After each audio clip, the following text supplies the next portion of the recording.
Our invocator this morning is Sylvia Baptiste. Sylvia. Morning. With Valentine's being was this past weekend, I picked a little poem, or not a poem, but just a little thought regarding Valentine's. And it's a celebration of love. Of Valentine's Day shows in friendship. And may I be remembered as a friend I am when coming to another's place of unrest with affection and warmth of caring. A friend I am when listening openly, non-judgmentally, when judgment would be easy. A friend I am when taking extra time to lend a helping hand, though busy. A friend I am feeling your need. I act for you as I would for myself. Morning, Toastmasters. Morning. Toast. All right. Will everybody mute their mics for the pledge?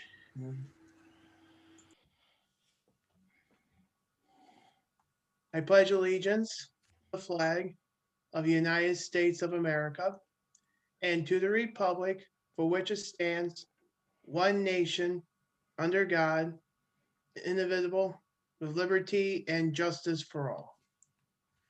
Good morning, fellow Toastmasters. Happy Thursday. Good to see everybody. We'd like to remind that dues are due to Sylvia. Sylvia, do we send them to you, right? To your home address and PayPal? All right, perfect. Also, this Saturday is the Star Show. Margot, do you know what time we're starting?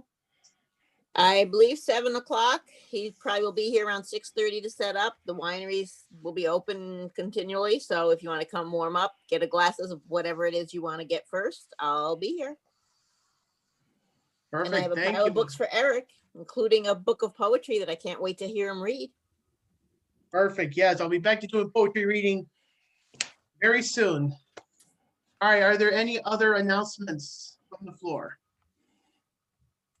I'd like to wish Thomas Helwine a very happy birthday. Happy birthday to Thomas.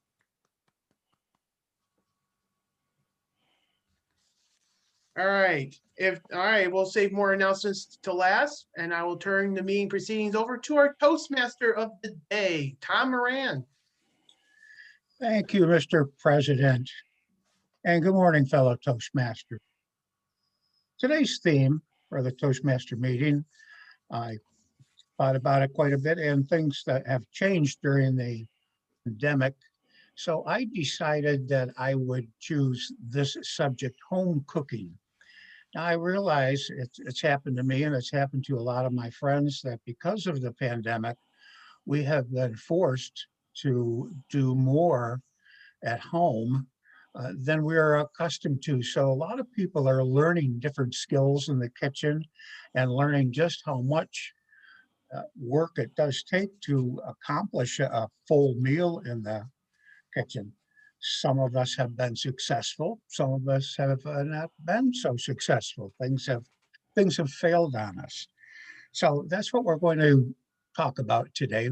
We have a very full meeting here today, and so I'd like to get to the jobs right away.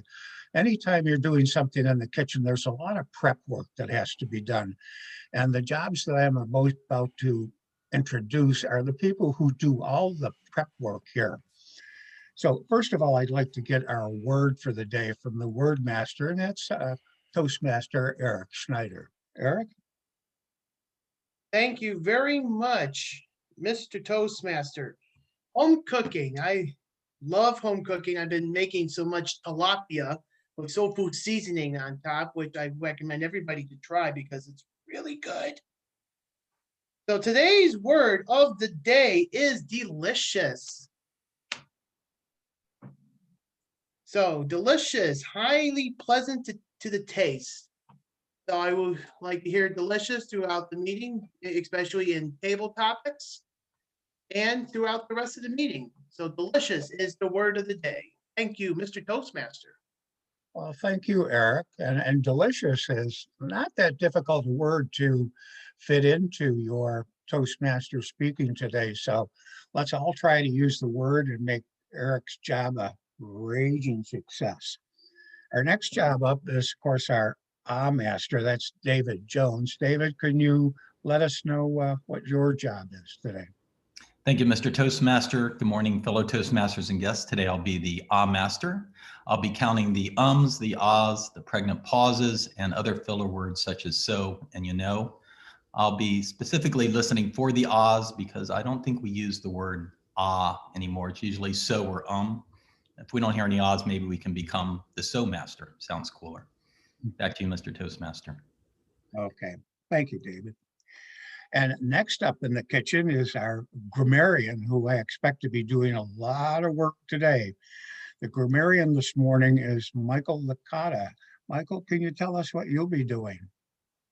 Good morning, Mr. Toastmaster, fellow Toastmasters, and our guests this morning. My job as the grammarian will be to monitor the use of the English language, both good uses of the English language and bad uses. Back to the end of the meeting. Thank you very much. Thank you, Michael. Is it just me, or did anybody else not hear Michael? I didn't hear a word. Well, that's Same where here. lip reading Michael was muted. comes in handy. Mike, I you got think we a all microphone understand the problem. grammarian's job, so we'll let it go at that. I see our quote master popped in here just in the nick of time. Ryan, do you have a quote for us this morning? Good morning, Mr. Toastmaster, fellow Toastmasters. I do. And in keeping with the theme of home cooking, I decided to pull a little inspiration from Julia Child. So my first is just more of a general quote that I actually love of hers, that I think we can all relate to. I don't think about whether people will remember me or not. I've been an okay person. I've learned a lot. I've taught people a thing or two. That's what's important. Sooner or later, the public will forget you. The memory of you will fade. What's important is the individuals you've influenced along the way. And my second is perhaps more relatable, and especially as the months are getting colder, I think we can all accept and appreciate this. Fat gives things flavor. Julia Child. Thank you, Mr. Both good quotes. I love Julia Childs. Thank you, Ryan. Next up, is everyone prepared for a joke? Everyone prepared to take a good laugh this morning? Okay, I see all the hands waving there, so there's a lot of anticipation this morning. And our gesture master this morning is Jennifer Zapla. Jennifer. Well, hello, everyone. I'm here for some jokes. Zeus entered the cooking contest. I heard he cooked up a storm. Okay. Well, if you didn't like that one, just wait. Why can't Harry Potter tell the difference between a cooking pot and his best friend? They're both cauldron. Cauldron, get it? Okay. All right, and finally, I'll finish with this one. I just got kicked out of a secret cooking society.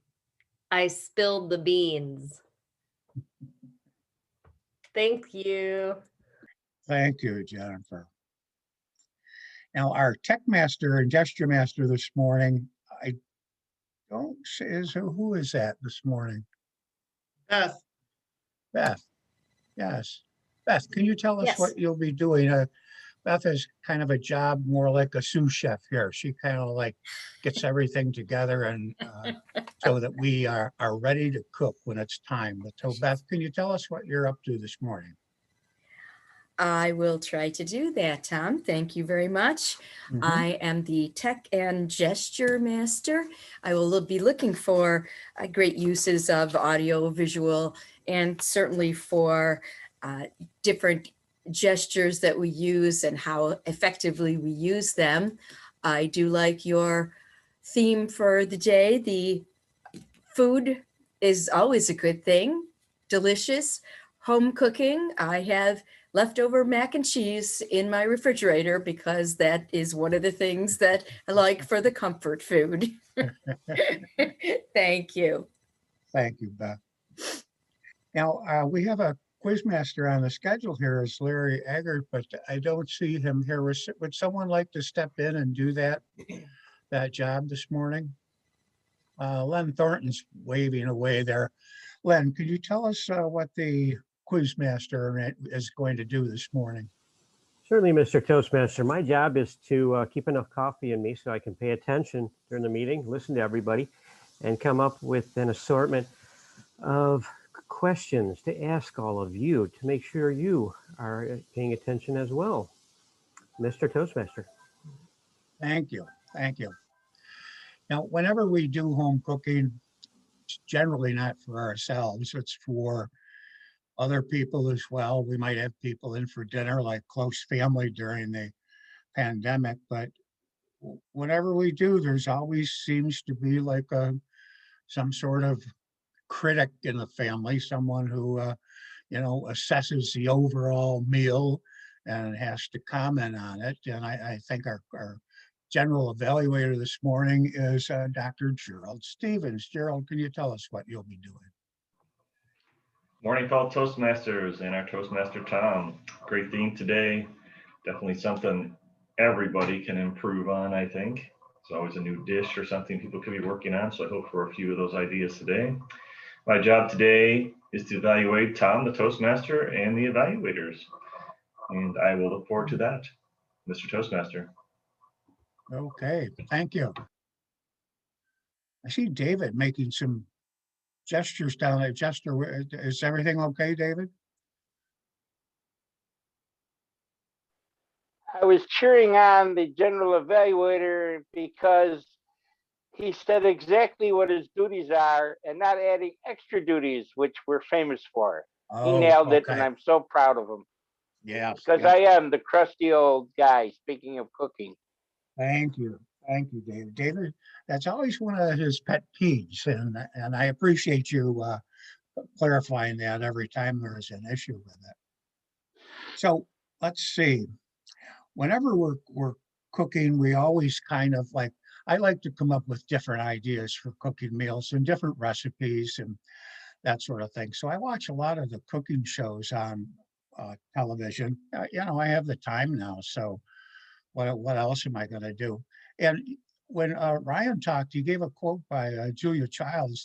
Julia Childs is actually still on TV. She's on one of the cooking shows where they have television cooks that now have shows of them for themselves who have like a daytime show and cook, and they sit and they watch an old episode of Julia Childs and they comment along with the episode and how Julia's done.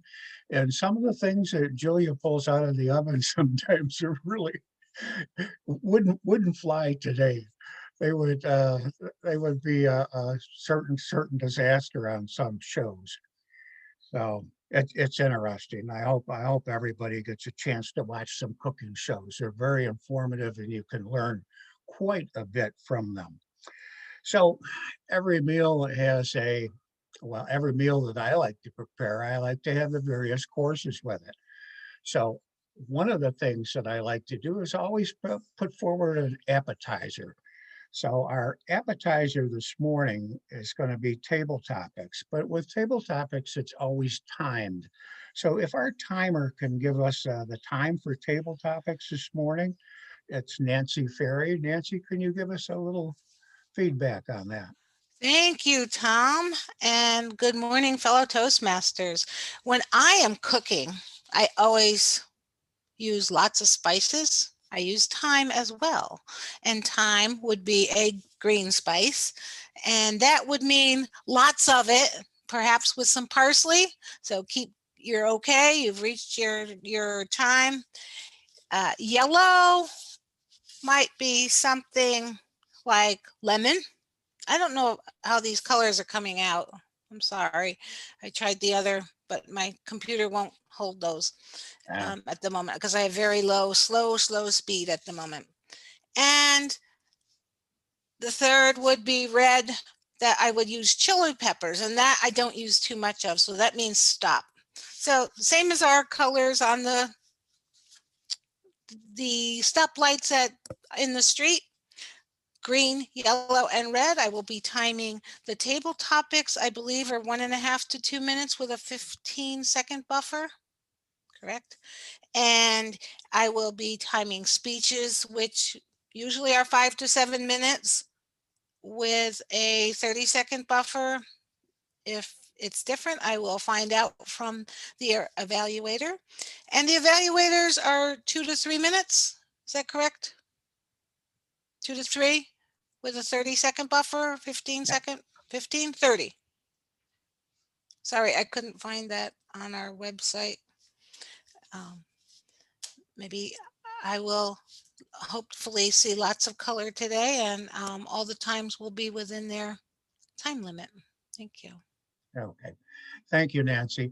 And some of the other Toastmasters will be assisting as well. So I think Larry mentioned that he would be using his screen also if you wanted to. And I know Len has helped out in the past when we have issues with timing. So if you have the full screen up there, you'll be able to see other Toastmasters pop up with the different colors for timing. So let's have a toast this morning. To all our home cooks out there, let's get cooking. Let's make something delicious today. Hear, hear.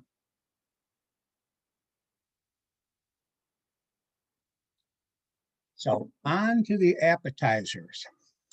The appetizers this morning are going to be presented by Carol Ann Halstead. Carol Ann is quite the cook. I know that from speaking to her on after hours meetings and that sort of thing. And it's something that she relishes. So Carol Ann, take that appetizer program and let's run with it.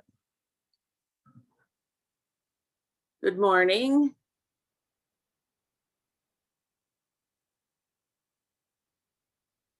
I see Phil Russell.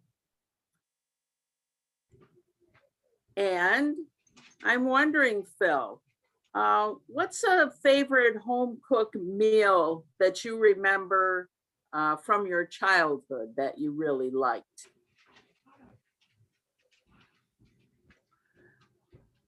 Oh, Madam Table Topics Master, don't get me started on that. Meatloaf is number one. But when my father had to come home and cook because my mother was in having her 5th child, he started making Western omelets, his favorite. He thought they were delicious. The only problem was he made them one at a time for 4 kids. We said, Dad, it's going to be lunchtime. We're ready for sandwiches. And he just would yell at us, and we would start laughing all the more because it was more fun than anything just sitting around watching my father try to command a stove. As my mother said, he can't even boil water, and he couldn't. He was terrible at it. And so those old cooking days were fine. But meatloaf, Sunday afternoon, oh my God, it comes out. It's got a can of mushroom soup on it. We've got a baked potato and peas. Now, how much better can life get than that? And right after Sunday dinner, you're down at the Odd playing basketball on Gooding Street. No problem. We just enjoyed life. It wasn't any gourmet meal, but we had fun. I don't think kids today even know about something like that, going down to your local neighborhood and having a game of hoops. And we'd have about 15, 20 kids out there and everybody would be having a ball. It would be, and we'd have a game, then people have to sit out, we'd make up new teams. It was a riot. But getting back to what I really like, the most delicious thing I like, barbecue. I love the barbecue pit masters. I am a KCBS judge. I've judged in several contests and they are great. Start off with chicken, go to ribs, then pulled pork, brisket. Oh, you are in heaven, delicious. Madam Topics Master.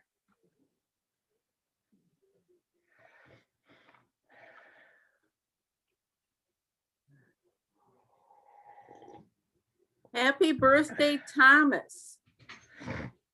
And Thomas, I was wondering if you like certain places to go out and eat, and during the pandemic, they weren't open, but some of them are open for takeout. And I wondered if you took advantage of takeout at some of your favorite restaurants. Thank you, Madam Table Topics Master. Good morning, everybody. My fellow Toastmasters. I don't think we have any guests, but if we do, welcome. The great thing, they say, never trust a skinny chef. And let's just say I've earned my ability to be called a good chef because I have a little bit of girth and therefore a little bit of knowledge as to what is delicious. Well, here's what you do when you can take takeout. Well, the best chocolate shake, that's Arby's. Well, you know, I also want some waffles. I'm going to order those from Denny's. But I want chicken and waffles. So I'm going to get my chicken, from KFC. So now, luckily in Lockport, Denny's, Arby's, and KFC are all within like 100 meters of each other, 150 yards. So up and down on Transit Road. So what you can do is you can order all these things separately on your phone and set them all to be ready at 2 o'clock. So then you go up there and you get your chicken from KFC. You go down, you turn around, you pull into the Denny's parking lot. You get your waffles, then you pull out, and then you go and get your chocolate shake from Arby's right there. So like the great thing is the mixing and matching, not just on the meal menus that you have, you can actually mix and match across different restaurants and come up with amazing meals that taste so delicious that you're never going to eat them eat the normal way of just going to one restaurant. You're going to mix and match from multiple. Also, if you have more members of your family and you want to do a big sit down meal, you have one go out and go get some kind of food from an Italian restaurant, another go out and get food from a different restaurant. So you come back and you just have a little quarter meal of each type of meal. It's like traveling the world and having meals from around the world. But since my time is up, I'm going to pass it back to Madam Table Topics Master.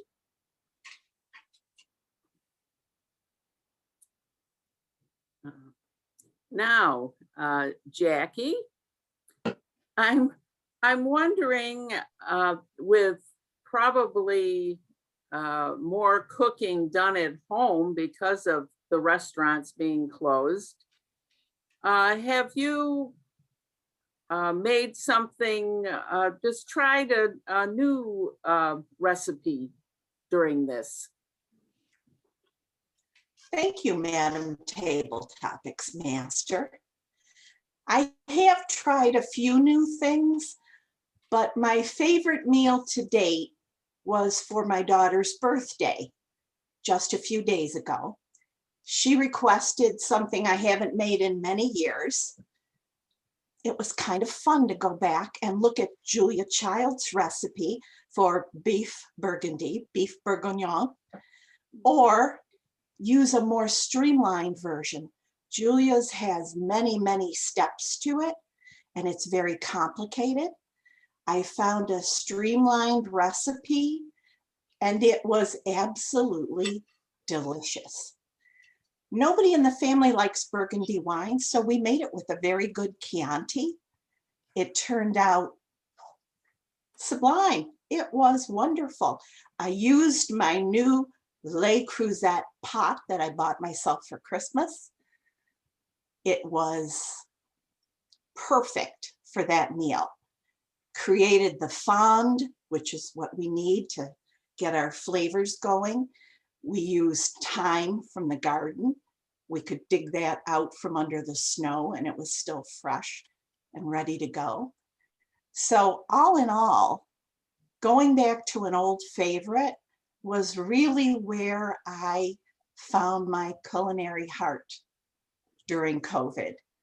I've been doing a lot of baking and some friends have gotten to share all of that. I take little packages and leave them on doorsteps or have people pick them up on my doorstep. I do think that food has been a stalwart comfort for everyone during this time. So stick with delicious, get some takeout once in a while to support the local restaurants, and enjoy your meals. Thank you, Madam Table Topics Master.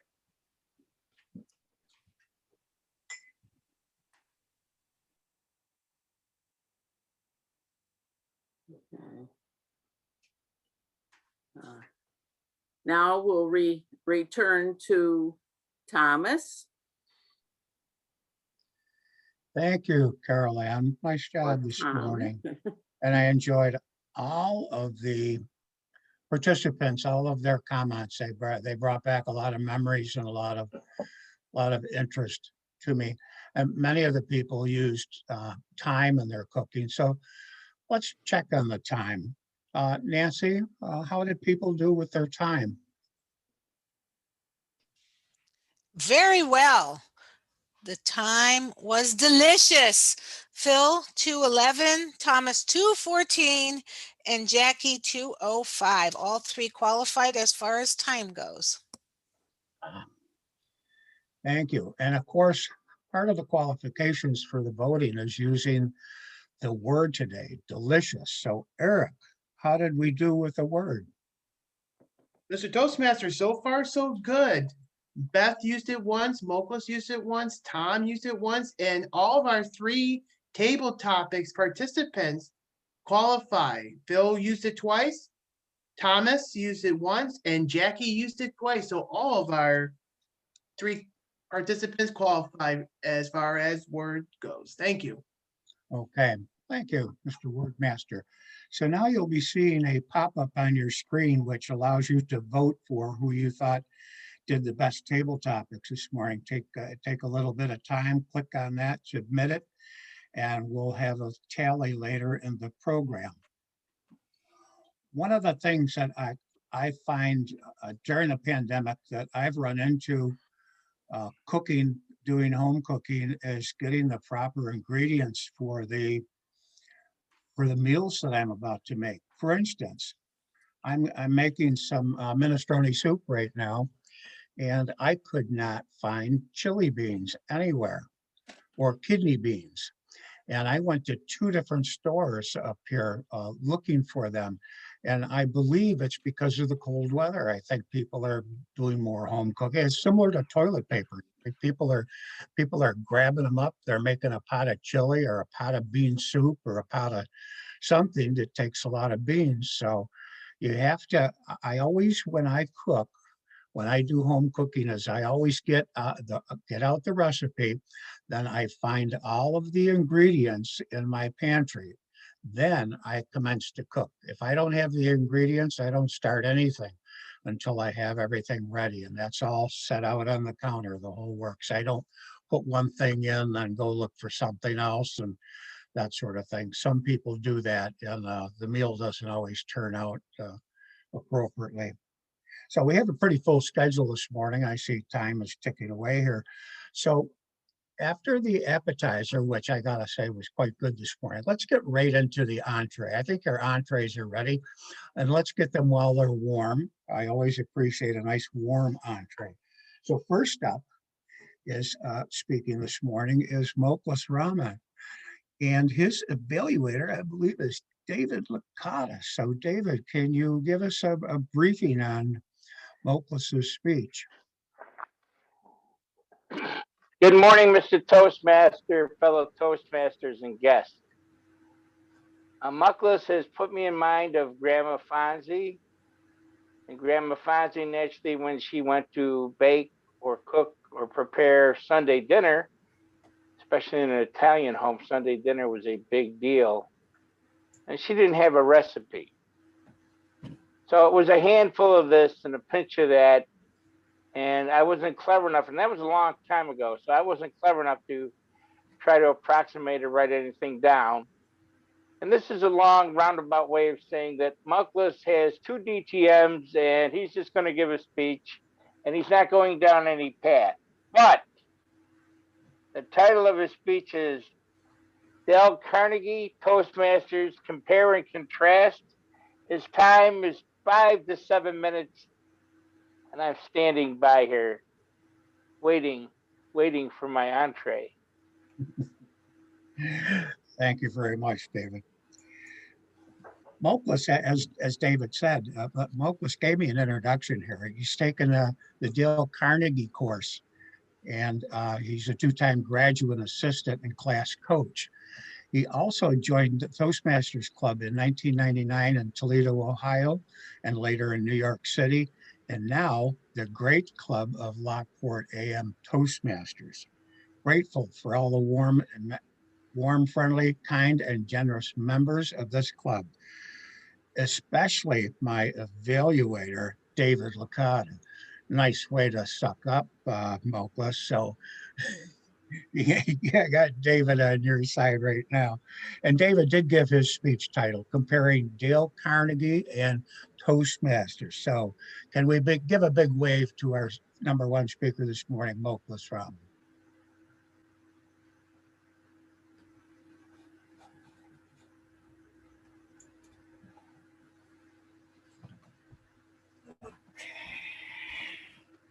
All right. I am so excited. I love self-improvement. Who is Dale Carnegie? I hope most of you know. Anybody taken the Dale Carnegie course here? Raise your hand. Oh, good, good, good. And who is Ralph Smedley? He's the founder of the Toastmasters, right? My dad used to say, learning is from cradle to grave. Learning is from cradle to grave.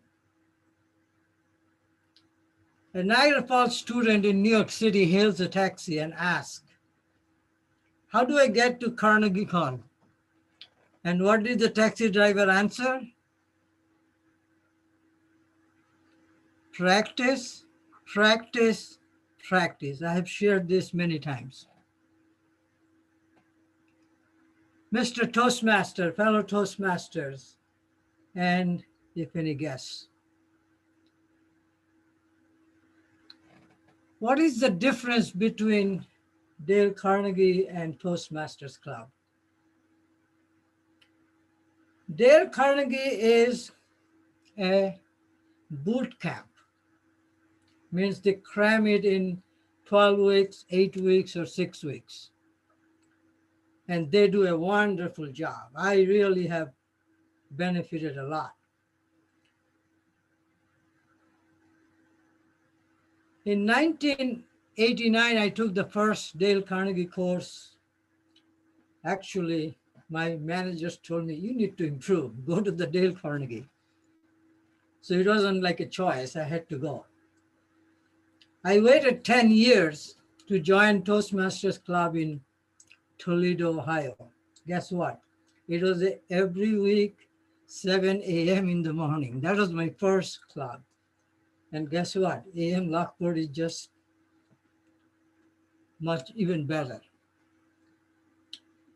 After about 10 years in Toledo, I took all officers and area governor and division governor. I moved to New York City. I was there from 2008 to 2015. I had more than 50 clubs within half a mile of my office in Grand Central Station. So I could go to a club every day. Dale Carnegie started teaching at New York City in 1912, how to win friends and influence people. Who is here who doesn't want to win friends and influence people? All of us want to. So I was hooked onto the title and has been a lifelong passion for me. Toastmaster is more a relaxed, self-paced. You participate and practice when you are ready. You give your icebreaker and then you go on to become the district governor, or I have had the chance to meet at least 7 international presidents during my few years in the Toastmasters. They're all dedicated people like Eric Snyder, Larry McKenzie. All they want to do is help others to improve. What else could be a better place? I am so fortunate to be in this AM Lockport because everyone I see here has been a wonderful, warm, caring, friendly supporter of each one of the new members who came to our club. And I'm not kidding. This is one of the best clubs I have been in my 20-year journey. Everybody is so focused, especially Dave Licata. He does a great job. From the day one, I see him passionately, energetically, enthusiastically helping me and my fellow members all the time. In conclusion, Dale Carnegie course is a boot camp. You have an instructor, you have graduate assistants like I was, and other members of the staff. And they do a very nice job. Those of us taken it, we don't regret it at all. Honestly, Toastmastering is better because you can do it on your own pace, develop your public speaking and leadership skills on your own agenda. So what is my dad's saying? Learning is from cradle to grave. How do you go to Carnegie Hall? Can I hear it? Practice, Practice. Mr. Toastmaster.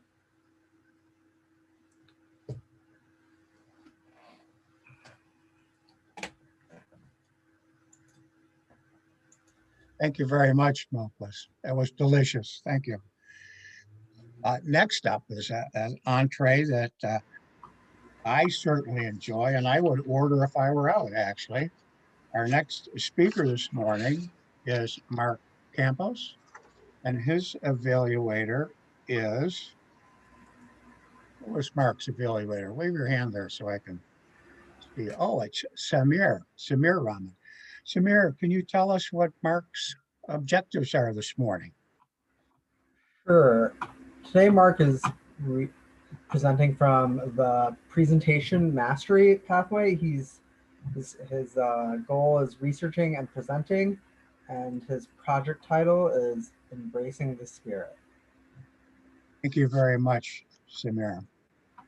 This morning's speaker, Campus, Embracing the Spirit. Mark? Thank you, Mr. Toastmaster, fellow Toastmasters. Good morning to you all. So embracing the spirit, it's not the only thing I'm trying to embrace. I'm trying to embrace pathways as well. And I decided to tackle this researching and presenting project. And I'll be honest with you, I know I'm among friends. I was really tempted to just completely mail this one in, sandbag it by picking a topic I know like telecom or 5G, but no, I decided to play it straight because I came to the realization that recently I have been researching and experimenting in a different world, and I thought it might be fun to share it with you all this morning. So when I talk about embracing the spirit, I'm not talking about the soul. I'm talking about the other kind of spirit, if you know what I mean. Now, traditionally, I consume 4 different types of beverages. It's either water, it's coffee. If I'm having alcoholic beverages, rarely it might be wine, but most commonly, like most guys, tend to drink a lot of beer. And I don't want you to worry about me. I'm not some sort of raging alcoholic here. I consider myself, more of a weekend warrior type, but I decided that maybe when I indulge, I should try to get away from just drinking beer after beer. I mean, after all, I'm creeping towards my mid-50s now. I mean, hell, I'm a grandfather twice over, and maybe I could be like a real grown-up and maybe sip and enjoy spirits and take my time and just enjoy that whole process. So I looked at it like it just has to be another acquired taste. There was a time in my life I didn't like coffee and I didn't like IPAs, and that's sure flipped. So why not try this now? And don't get me wrong, I've had my share in my life. I've had plenty of mixed drinks. I've had plenty of ill-advised shots. I've had lots of the gateway drugs, as I call them, the flavored whiskeys, or the things that you tend to see a lot of, like your Crown Royals and your Jamesons and things like that. But I decided I wanted to learn a little bit more about other types of whiskeys, particularly bourbon and Scotch. So I used to think of all of it as it's all just jet fuel. But now I really wanted to understand the difference. So in my research, I got to learn quite a bit about the various grains that go into the manufacturing to create the mash bill, as it's called. Now, I could do a whole speech on that, but we'll get way, way down in the weeds if I do that. Learned also about the geographic location. It's rather elementary. Irish whiskey has to be made in Ireland. Scotch has to be made in Scotland. Bourbon has to be made in the United States, usually Kentucky. Hell, I even learned that Jack Daniel's isn't technically a bourbon. It's really a Tennessee whiskey because of that special charcoal filtering process. You learn a lot about how the aging process works and the barrels that are used, whether it's blended or not. And also, the other part of the learning experience was how to best enjoy it. According to the purist, you have to have it neat so that you can properly taste all the flavors. Others say a little bit of water opens up all the aromas and flavor. Still others prefer their drinks over ice because they like them chilled. And it takes me back to what Margot has always said about wine. In the end, it's how you like it. It doesn't matter how anyone else likes it. And what I found is that for the most part, I prefer it chilled. But I've actually gotten into the nice ice molds where you can make the really cool looking ice ball that's huge and takes a long time to melt. It's actually a great invention because you can have your drink chilled, but it doesn't really water it down because it melts so much slower than all those individual ice cubes that vanish in about 30 seconds. So here are my observations as I've continued down this journey. I've concluded that my tastes are extremely binary. Either I like it or I don't like it. Either I can drink this bottle, or not all at once, mind you. I can drink this bottle or I'm really muscling my way through it. I just don't have the nose and the palate that some people claim to have, where they can detect all of these notes, hints of vanilla and caramel. Are you kidding me? I don't know that anybody really has this type of sensitivity, but I certainly don't. But I have found that as I continue this journey into the world of bourbons, I can find some of them really delicious and distinctive, one versus another. Now, in the world of Scotch, this is a little bit more of a challenge for me because, again, bearing my soul to all of you, I once had a very bad experience with Scotch. It goes back to the mid-'80s. I was in high school. It involved a laser rock show at the Hayden Planetarium, some beer, a little bottle of J&B Scotch. Not surprisingly, it didn't end well. So for many years, I really couldn't even smell the stuff, but I've overcome it, I've battled through it, and I've come to the conclusion that a really good single malt Scotch is truly delicious and something that can be savored. Now, in the end, over the course of this winter, I've really grown to enjoy my Friday and Saturday night ritual where I might settle in for the night, the TV is on, and I'll pour a couple of glasses. I've learned to limit it to just 2, albeit healthy, pours in any one sitting. But I've successfully broadened my horizons and grown to appreciate a whole new world. And I would encourage you, as my fellow Toastmasters, to also embrace the spirit. Cheers.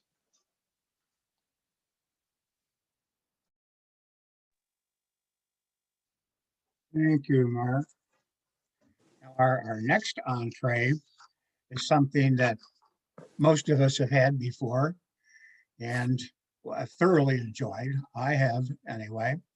So let's get on to our next evaluator and see what Margot has in store for us.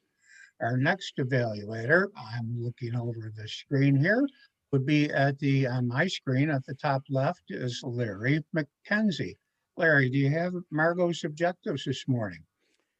Thank you, Mr. Toastmaster. What a delicious meeting we're having today.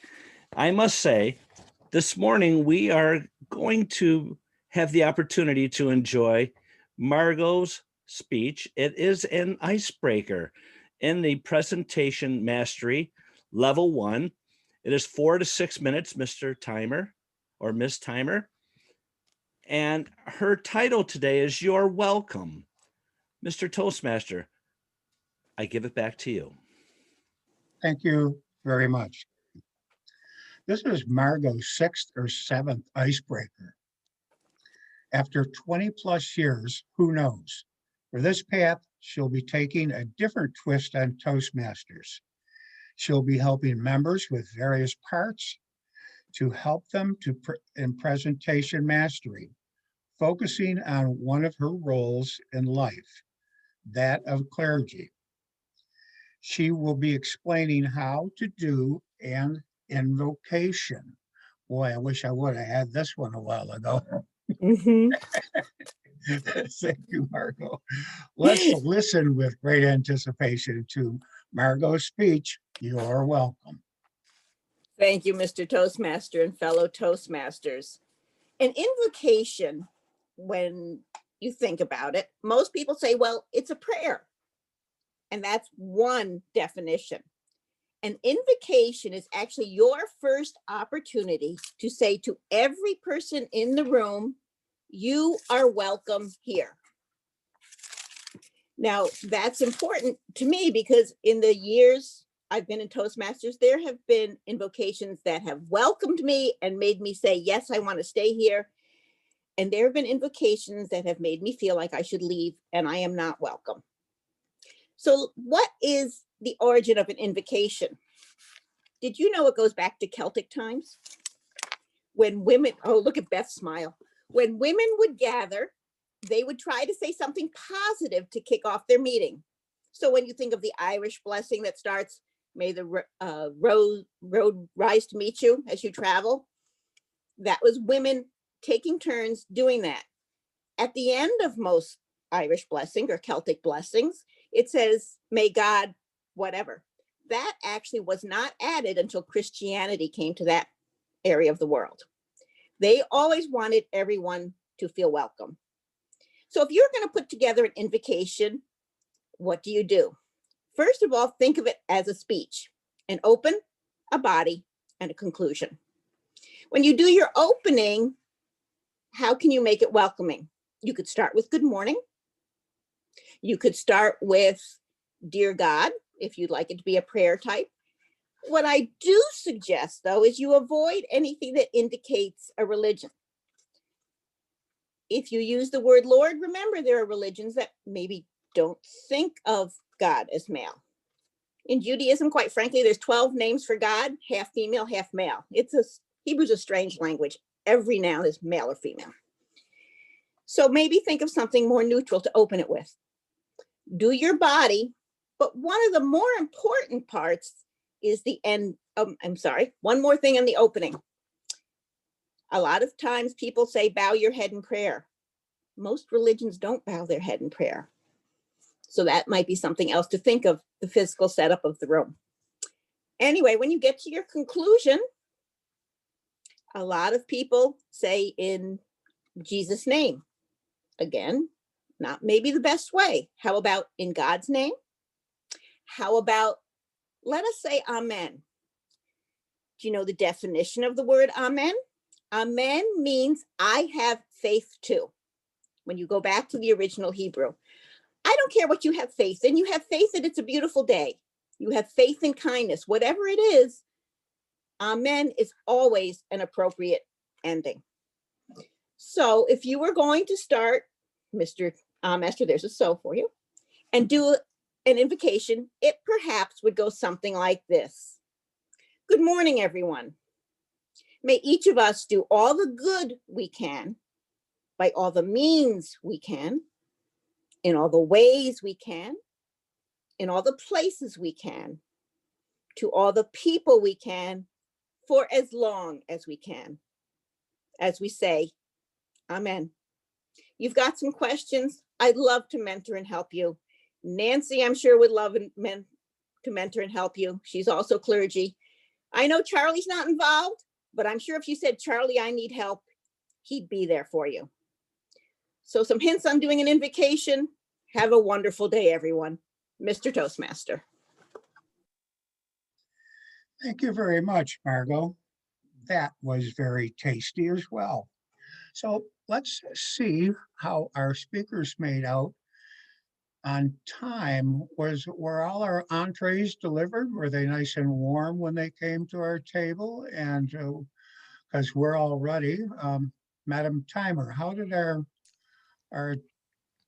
entrees make out today? Our entrees did very well, and they were well baked. Mooklis was 534. He qualified.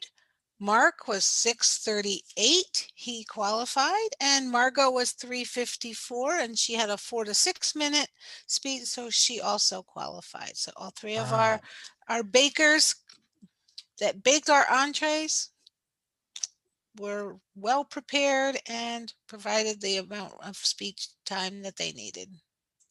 Thank you very much, Madam Timer.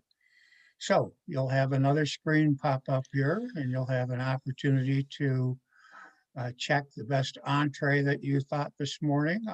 Myself, I thought all three of them left me wanting for more. So let's submit those, and we'll have a tally at the end of the program. One of the difficult things I find about cooking and is that getting everything prepared at the same time, and it's difficult to do, and some people don't find that very important, that you have everything done at the same time. I've been to people's homes when they present a meal and it's almost like the vegetable is a course on its own, and then you get like the main course, you'll get like a hamburger or a steak or a pork chop or something, and you'll eat that. And then I say, is there a vegetable? And, oh, I didn't put it on yet. So they'll go and they'll start cooking that. And it really amazes me sometimes as to how people's approach to cooking and cooking at home. And so just another comment I'd like to sneak in there. I think our evaluators should be ready this morning. So let's start out with our first evaluator this morning. Evaluating Moaklis's speech is David Licata. David, can you give us some tasty tips on Moaklis's speech this morning? David? Mr. Toastmaster, fellow Toastmasters, I wish we had some guests. And Moaklis. When I found out that I was going to evaluate Moaklis, I started to anticipate. I'm guilty of over-anticipating. And it was like I was waiting for a delivery of maybe a tuna fish sandwich, no sides, very dull. Because Moaklis, my dear friend, is an engineer. And sometimes he gets caught up with all his years of being an engineer. And sometimes he's a little dry. Oh, but not this morning, Mr. Toastmaster. He threw me a curve. So when DoorDash got to my door this morning, they brought me an exciting, exotic, brand new Moaklis meal. Moaklis, you had a kick-ass background. You dressed up like you were hosting a variety show or a late night talk show. And it was very well done. I couldn't get over the difference. And you rehearsed, and we knew you rehearsed. So Moaklis, you blew me away. I had been up since before I went to bed last night, and since I've been up this morning, I've been trying to think of ways to gently tell you to loosen up, and you just stole my thunder. I don't even know why I'm here. You did such a fine job. I can't get over it. Now, where can you improve? There was, even though you were well rehearsed, if you were a little bit more rehearsed, the speech would have been a little bit smoother. There were some gaps, but that's not really, that's for all of us, Smokeless. That's not just for you. We're not focusing on you. We could all rehearse more, but you did a great job with that. I, just for my own sake, when I'm asked to compare and contrast Dale Carnegie to Toastmasters, I tell everybody that Dale Carnegie is a drag race. There's a beginning, there's an end, it's coming up fast, giddy up. And that Toastmasters is a marathon race that never stops. But that's just, I'm just leaving that with you so maybe you can use it next time. Also, this is an idea that just came to me this morning. Seeing how you went to the magnificent trouble of finding that background, you were incredibly well groomed and well dressed. And what you could have done is you could have taken a little bow at the end and exited stage right, because everybody on Zoom has this terrible moment when you're done speaking and you look at your monitor, it's still you. So you could have taken a little bow, exit stage right. And that's something for all of us to think about. But I loved your enthusiasm. I love all the work you did. I loved all the preparation you did. And as far as I'm concerned, Mokeless, the only thing that was missing this morning was Ed McMahon and Doc Severson. Mokeless, thank you so much. Mr. Toastmaster.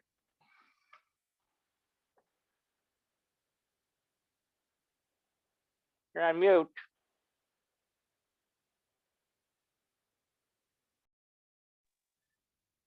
There you go.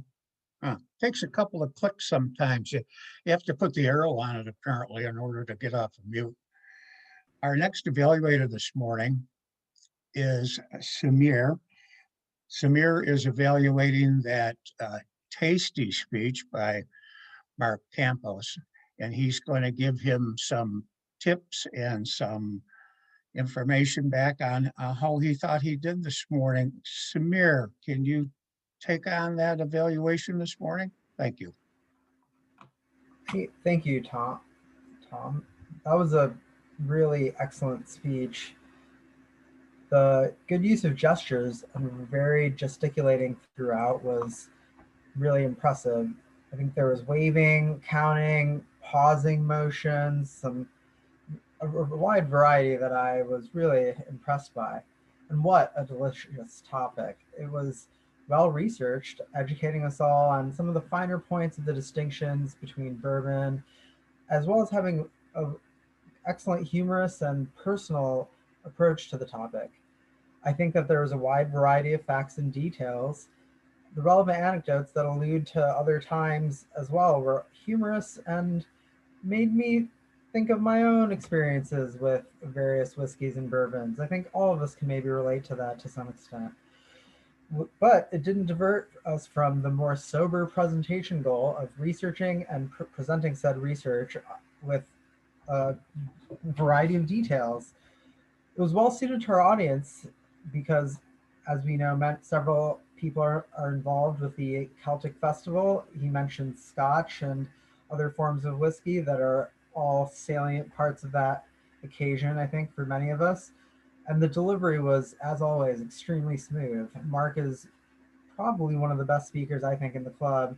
Maybe it's just the headset and the microphone, but I think he has that radio announcer delivery that really flows quite smoothly.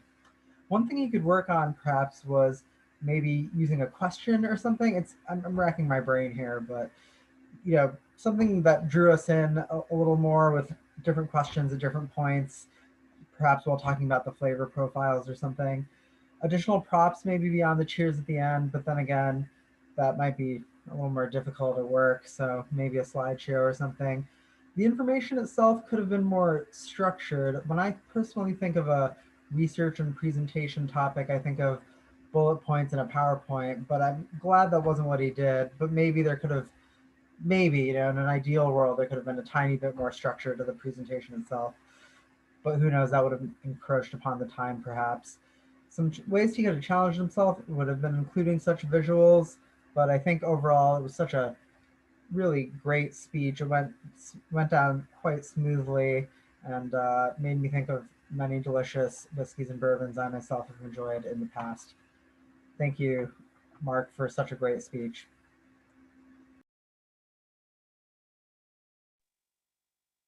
Thank you, Samir. Now, our next evaluator, evaluating Margot's delicious speech, is Larry McKenzie. Now, we're going to get to hear what Larry thinks and how he digested everything that Margot put forward. Larry, can you give us your comments on Margot's speech? Thank you.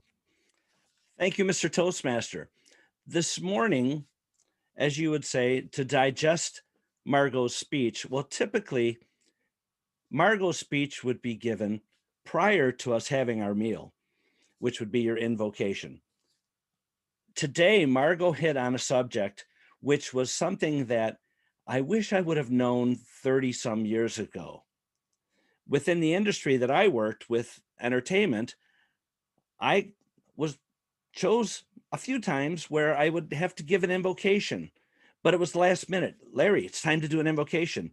And not knowing at the time, my very first time, Margot's speech today would be a great lesson. Non-denominational, keeping your invocation with certain things you should or maybe should not say certain words. I enjoyed that immensely because of the fact that you have to know your surroundings, number one. Two, where you're giving your invocation. And I think that most of us at one time or another might have that opportunity where we have to give an invocation. And I would suggest to take Margot's speech today and put it in your pocket somewhere. And if you ever have to give an invocation, go back and look at it, because she gives some great things. One of the things that she said, words to use and words not to use, whether you should bow your head, whether you should not, whether you should use God or Jesus in your speech. Amen, safe word, but it is an awesome word that has an overall meaning for us. One thing that Margot did, which we can all use in our speeches whenever we are giving them, is whenever you're giving a speech and you can pick or choose different people within your audience and point them out, you immediately make them listen. So it draws those people in, and it gives you that opportunity to, I guess you would say, connect more with your audience. I liked how you did that. One of the things also Margot did is she had her speech on our AM Lockport Free Toast host. I was able to go there, knew the topic, knew what speech she was giving without even verbally talking with her.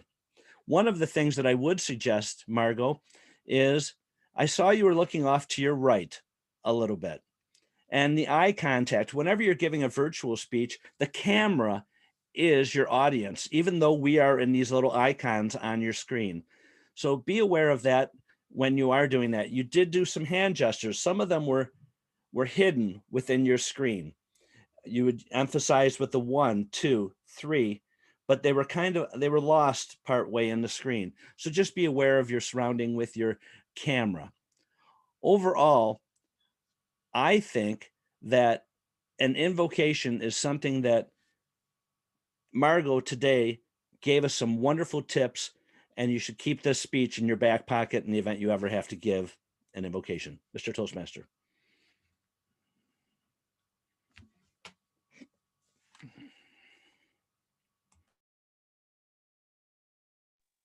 Tom, you're on mute. Unmute, thank you.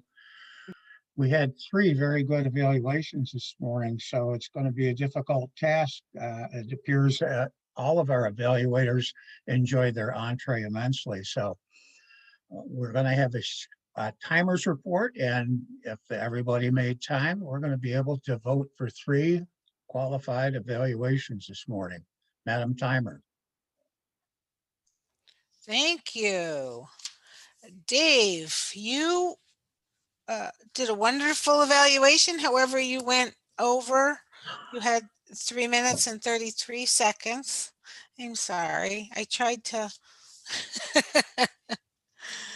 Anyway, Samir, 2 minutes and 40 seconds. Another great evaluation. And Larry, 3 minutes and 19 seconds. Another great evaluation. 3 great evaluators to qualify, Samir and Larry. Thank you, Madam Timer. So when that screen pops up here, we're going to vote for Samir or Larry this morning and submit that, and we'll see who comes out ahead. It's 5 minutes after 8 on my computer here, so we have a little bit of time this morning before I call on reports of the general evaluator. So individuals here who have not had an opportunity to speak this morning, I'd like them to maybe pop in with some sort of comment. And I see Katie Orr here has not spoken today, which is, I don't know, she must be terribly annoyed by that. So Katie, would you like to make a comment or so? Good morning, Mr. Toastmaster. Thank you. I think it's just my brain is not together this morning. I need more coffee. I'm chatting to everyone when I shouldn't, and I love the wordplay everyone is pulling together. My brain can't do that quite yet, but I appreciate all of the delicious commentary we have going on verbally and in our chat window. So thank you, Mr. Toastmaster. I've got nothing to share. I just love being an audience member today. Oh, okay, thank you. You know who else hasn't had an opportunity to speak this morning, and he was even on the schedule, and he was prepared this morning, our alternate speaker, Marty Johnson. Marty, do you have a comment this morning?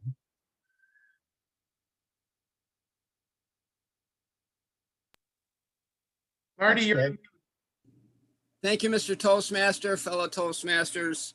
Unfortunately, we have no guests, which I think should be on our front burner, not on our back burner, warming up those guests and bringing those guests. One comment regarding the meeting, Tom, excellent meeting. My recollections of home-cooked meals and home cooking goes back to 28 Grosvenor Street, not far away from where a fellow North Ender, a couple of them actually, Philip Russell lived. And that's where I grew up, on Grosvenor Street. And I have many recollections of excellent home-cooked meals. My mother's name is Virginia Johnston. I'm proud to say she's an excellent cook. And she'd probably hit me over the head with a frying pan if she ever heard me say this. But over the course of 30 some odd years that I lived there, and Mom cooked every night, meat and potatoes type meal, if I ever had a banquet frozen dinner one of those nights, there goes the frying pan over the head. You know, Mom, home cooking every night, fresh every night, meat, potatoes, all served at once, Tom. I didn't get the vegetables after the meat. Everything was served warm on a plate. My father would, if the plate wasn't hot enough, my father would go out and somehow heat it up and bring it back. But always grateful to have a home cooked meal. The second thing, it's actually on my front burner right now, is I have an opportunity. I may or may not succeed with it, but I was not awarded the opportunity. I have an opportunity to run for a district position, and it's a club growth director within District 65. And there are other candidates that are probably more qualified than I am, but I am going to go for it. And also, I invited Kate Orr to join in an opportunity in the district as Area 11 area director, which is John Bellamy is our current area director. And when John bows out, Kate is welcome to get in the running and take over for that. And if Kate cannot, I open the opportunity of Area 11 director to anyone else in the club that may be interested. Thank you. Have a delicious breakfast and a great day. Thank you. thank you very much, Marty, and that's good news to hear. I think you should pursue that. I definitely, our club would be all be behind you, Marty, on that deal. I don't know that anyone else has not had an opportunity. I see Anne Marie Lenhart. I don't see her picture up there and her speaker's off, so I don't know whether she's here yet and what. Oh, there she is. Anne Marie, would you care to make a comment this morning on our program? Yes, good morning, Tom, and thanks for the opportunity. It was a delicious meeting. You know, really a great topic. One that has pros and cons in terms of the pandemic, because there's a lot of negative stuff going on with not only home cook, but just food in general, because we're bored and we're home and we're deprived of, you know, all the things that are important to us in terms of relationships. So I think we stuff ourselves down with a lot of food. And it's interesting, there was an article in the Wall Street Journal last week on how negative this is for children, because the average kid is gaining 20 to 30 pounds. And so they're more apt to have, you know, a lot of medical problems. And, you know, they're sitting on the couch like couch potatoes, they're eating a lot. So I know myself, I'm eating more than usual, and I've gained a lot of weight. And I think as I talk to my friends, they all have, because again, food is refreshing and tactile, and it's a coping mechanism, normally not a great one. But anyway, reflecting back on my childhood and food, food is synonymous with love, because I'm from an Italian family, and so it's always mangia, mangia, mangia, and deliciosa, and you know, it's just the crust of life. And one of my favorite foods was my mom, Maria Caserta's minestrone soup. And my dad, who was a Sicilian man, had to have it almost every day. So she would whip up this remarkable minestrone soup. And unfortunately, I can't tell you the ingredients because it's really a secret family recipe, but it was really delicious. And then one of my other favorite foods that I've only made on Christmas Eve, because it's so incredibly labor intensive, but it is so delicious that it almost brings tears to your eyes, and that's bourgeois. I don't know how many people are familiar with that, but just, you know, you get a real thin steak and you roll it out and you put prosciutto and pecorino romano, and we even put hard-boiled eggs and lots of virgin olive oil, and you roll it up, and it's really hard to roll. As I get older, I realize that my knuckles aren't what they used to be, because it's a huge steak, but you know, rolling and then tying it with string, sauteing it in virgin olive oil, and then putting in a sauce for the day. And it's just, you cut it and you see the egg in the middle. Oh my God, it's making me hungry. Even though I'm trying to go on a diet, it's just the thought of food is remarkable. So, you know, food is the crust of life, and it's important to us, but we really have to be careful not to abuse it. So thanks for the opportunity, Tom. All right. Thank you, Anne Marie. Well, let's get on to the reports, because all of a sudden I got hungry for some reason. Oh, Hey, David's got Tom, his hand up Tom, here. David has something.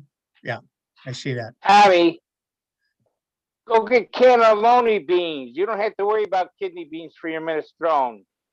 Cannelloni. I use both. Oh, okay. Then you're off the hook. I'm sorry. Yeah, I Pardon use me. both. Yeah. Okay, good. Okay, let's get on.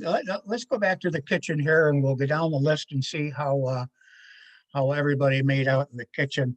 Our master this morning, David Jones. How did we do with Oz, David? Did we spill any on the floor, or was everything smooth this morning? Thank you, Mr. Toastmaster. This coffee was delicious. I just want to say that. Now, with such an experienced group, I've never really paid attention to y'all's filler words. I just listened to the content, but I was very surprised today to hear the amount of filler words that went on. In fact, everybody had filler words with the exception of, like, I couldn't hear Michael's speech originally. I'm not sure if he used anything. The only one who did not have a filler word was Jennifer, but she had some unique jokes. She had no filler words. Everybody else, and I wanted to touch upon my comment about the word ah, and actually 1, 2, 3, 4, 5 people used the word ah. I had never heard ah before. To Moklis, who was our 2-time DTM, I was surprised. He had one pregnant pause, which Dave touched upon. It seemed like he was referring to his notes, which was very noticeable. And he also had an ah. And Larry, I was rooting for. He was doing so good until the last 30 seconds of his evaluation. And then he threw in a bunch of uhs and so's, and he even had 2 ahs. Other than that, I didn't want to go through everybody, but there's lots of notes. But I always listen to the contents. Everybody here does great. And back to you, Mr. Toastmaster. Thank you very much, David. Now, our grammarian, Michael, if you could switch your microphone on there, we'll listen intently to this grammarian report. Thank you, Mr. Toastmaster. Sorry about earlier. I think it was an issue with my headphones. There was much colorful, delicious language this morning. I did enjoy your wordplay this morning with time. I thought that was a great job. Phil used the colloquial sandwiches instead of sandwich. Jackie Sublime, I think, is a great descriptor. Moklis, cradle to the grave learning. I think that's a great motto, and I think that's something we should all try to remember as we strive to just become better people. Mark, other gateway drugs, I thought was a great descriptor, and also jet fuel is a good way to describe a lot of different spirits. And our evaluators all did a really good job. I didn't find a lot of serious missteps with the use of English language this morning, so I guess I wasn't listening closely enough, and that is my report this morning. Thank you. Thank you, Mr. Grammarian. Let's go to our tech and gesture master this morning, Beth Banks. Beth, how did we do? Did everybody cooperate this morning and work together and everything went smoothly? I like that, cooperate. Oh, that's terrible. Sorry. Oh, Sorry. okay. All right, are we good? We're having technical difficulties. Is that appropriate or not? One thing that I did notice through the meeting, the clapping for different people increased. That was a very good thing. Most of us did a really nice job stopping our video if we had to leave, bathroom, food break, whatever. That was good. I believe that Len's not stopping his was done on purpose when he disappeared into his please stand by sign. That was very good. So we had some very good gestures. For the table topics, Phil Russell, I love it when you lean forward, you really pull people in there.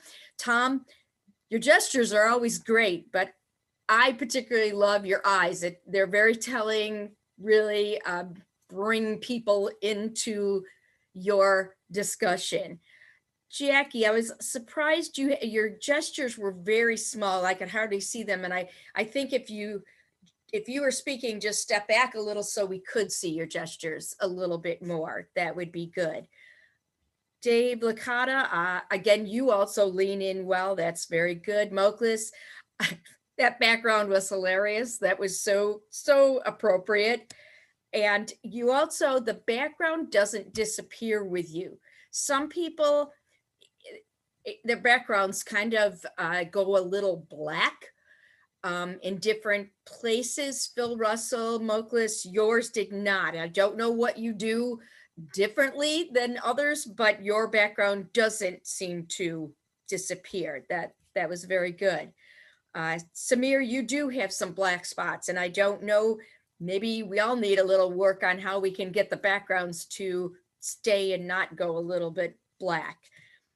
Mark, one comment on yours, you had great hand gestures. I love the cheers at the end, but I have to ask, are you leaving for vacation? Because I was a little distracted by the luggage that showed in your picture. So just wondering, hoping if you're going on vacation, it's a warm place. Have a good time. Larry, again, thanks for helping the timer. That really does help. Margot, your background was good, but again, there's a few spots where if you move a little, it goes black. It was interesting to me, the comment about amen and what that means in Hebrew, not technology or gesture, but I found that very interesting, informative. Thank you very much. Back to you, Okay. Tom. Thank you. I only Very wish thorough. I was going on vacation. That is a rolling tool bag. I would like to wait on the quiz master until after we've had the general evaluation, just in case our general evaluator says something quiz-worthy. So let us go to the general evaluator, Dr. Gerald Stevens. Gerald, give us your thoughts. Thank you, Mr. Toastmaster. I thought overall the meeting was great. Obviously, Tom is a veteran Toastmaster. It was even pointed out in the chat by Sylvia that you included the different meal portions of the meal in the theme: appetizer, entrees. A veteran presentation for sure. Included as many people as possible as he could with the extra time, so he took advantage of that. It's great to include as many people in the meeting. A little more active participation is definitely helpful, I think, for membership interest. Good job overall there. My job also includes evaluating the evaluators. Tough job for the evaluators today, being that we had 3 DTMs battling it out for the speech prize. Dave did not make time, so it's something he can improve.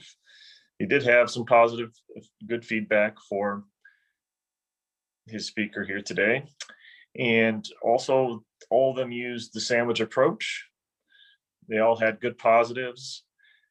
Larry, in the end, kind of struggled, I think, but did make time with his conclusion. So that was the only input I had to help him improve, just to wrap it up a little sooner, and then he'd have a nice tight package for a conclusion, and it'd be perfect.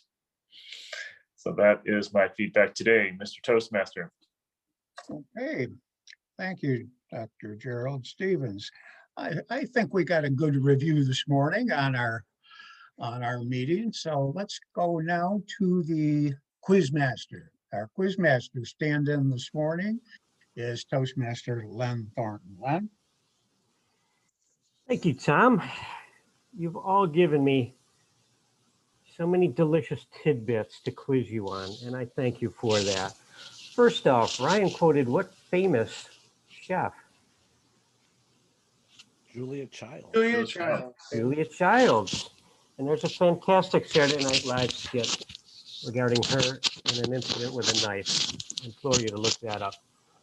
Going back to the old days, the not ready for primetime players. What spice does Nancy use often when cooking? Old Spice? No. It was befitting her role today. Time. Time was on her side. Who can you never trust?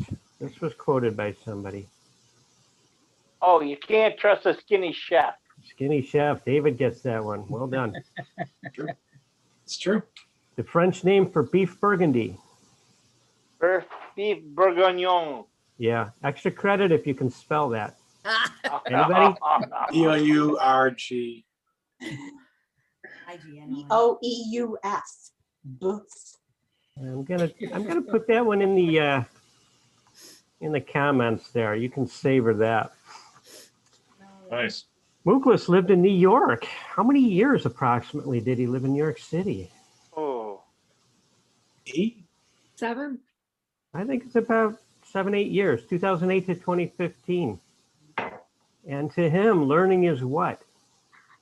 It never ends. Cradle to grave. Cradle to grave. David, you're excelling this morning. So Jack Daniels is not a bourbon. I learned something new today. I'm a fan of it. Tennessee whiskey. Tennessee whiskey, apparently due to the charcoal filtering. I'll have to brush up on that on my weekly imbibing. And Margot did a fantastic service in refining what we need to do with our invocations. What does the word amen mean? What is that short for? So be it. Means I have faith too. I thought that was So be it. wonderful.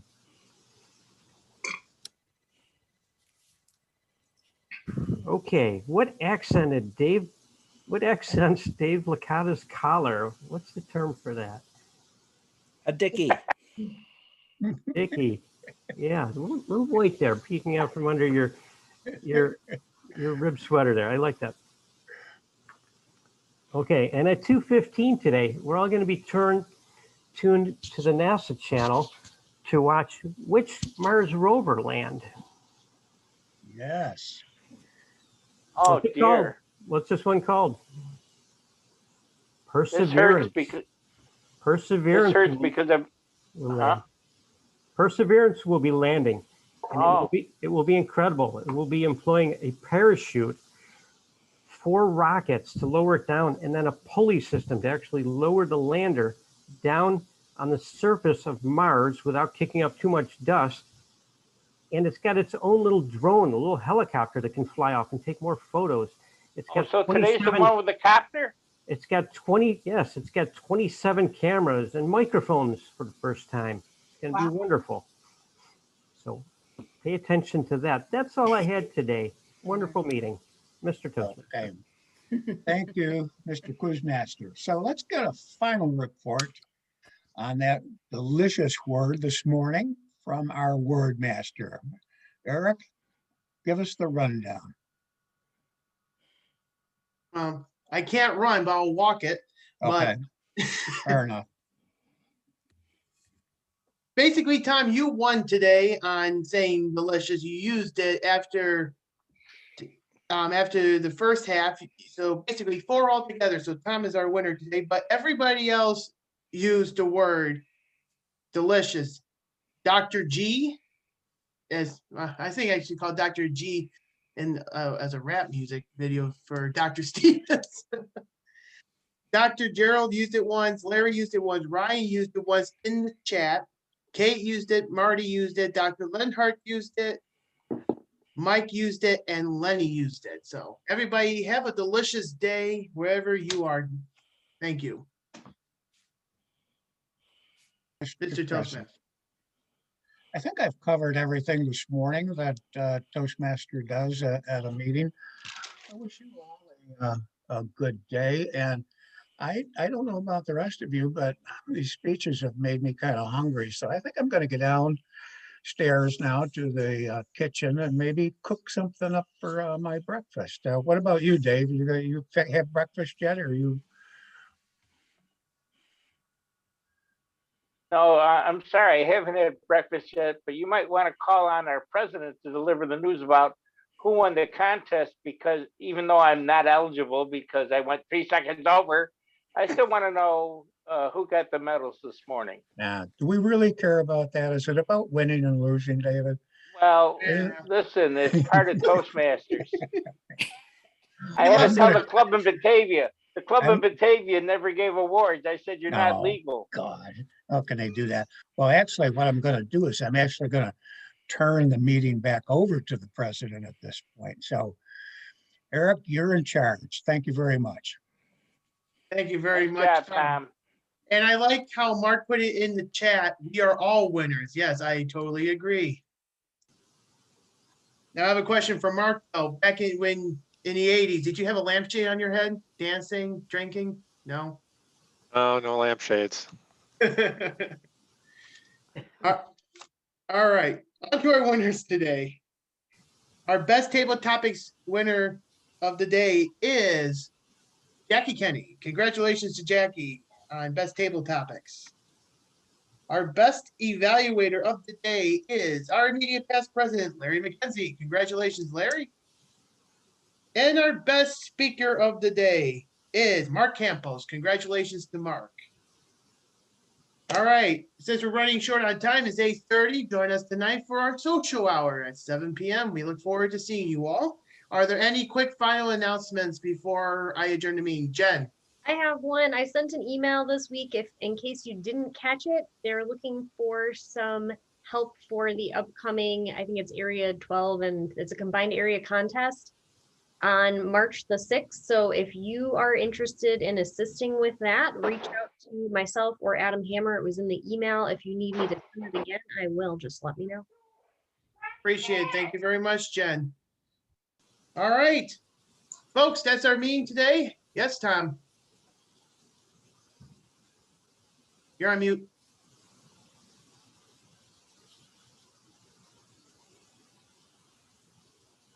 Tom, are you on? Did you have something, Tom?